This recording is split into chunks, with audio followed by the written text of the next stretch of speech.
రొయ్యరాజు రైతులందరికీ నమస్కారం అండి. నా పేరు రామకృష్ణ. నేను రొయ్యరాజు టెక్నికల్ టీంలో వర్క్ చేస్తున్నాను. ఈరోజు మన ల్యాబ్కి ఒక ఫార్మర్ అయితే వాటర్ శాంపుల్ అయితే తీసుకురావడం జరిగింది. అయితే ఆ ఫార్మర్ చిన్న మిస్టేక్ అయితే చేయడం జరిగింది.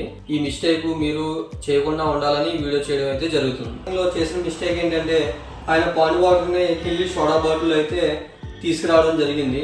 సాధారణంగా మనకి కిల్లి సోడాలు కానీ డ్రింక్ బాటిల్ కానీ pH అనేది బాగా తక్కువ అయితే ఉంటుంది, అంటే ఎసిడిక్ కండిషన్లో ఉంటుంది. ఈయన ఈ వాటర్ బాటిల్లో తీసుకురావడం వల్ల పాండ్ pH కూడా తక్కువగా ఉంది. ఇప్పుడు మనం కిల్లి వాటర్ బాటిల్లో తీసుకొచ్చిన పాండ్ వాటర్ pH ఎంత ఉందో చూద్దాం.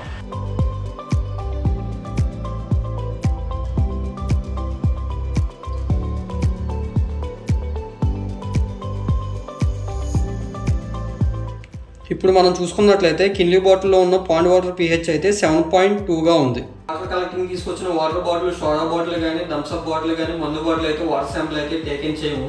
ఆ ఫార్మర్ని వేరే వాటర్ బాటిల్లో వాటర్ అయితే పాండ్ వాటర్ తీసుకురమ్మన్నాము. ఇప్పుడు వేరే వాటర్ బాటిల్లో పాండ్ వాటర్ తీసుకొచ్చారు కదా, ఆ వాటర్ pH ఎంత ఉందో చూద్దాం. పాండ్ వాటర్ తీసుకొచ్చిన pH చూసుకున్నట్లయితే మీకు 8.22గా ఉంది.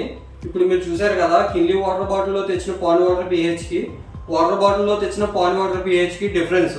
కిల్లి వాటర్ బాటిల్లో తెచ్చిన పాండ్ వాటర్ అయితే మీకు 7.19, 7.2గా ఉంది. వాటర్ బాటిల్లో తెచ్చిన వాటర్ pH 8.2గా ఉంది. చూసారు కదా డిఫరెన్స్. ఇక నుంచి వాటర్ శాంపుల్ కలెక్ట్ చేసినప్పుడు కానీ, వాటర్ పారామీటర్స్ చెక్ చేసుకున్నప్పుడు కానీ, మంచినీటి వాటర్ బాటిల్లో వాటర్ అయితేనే పారామీటర్స్ కరెక్ట్గా వస్తాయి. మన అక్వాకల్చర్లో ఏంటంటే వాటర్ పారామీటర్స్ ఒకదానికొకటి లింక్ అయి ఉంటుంది.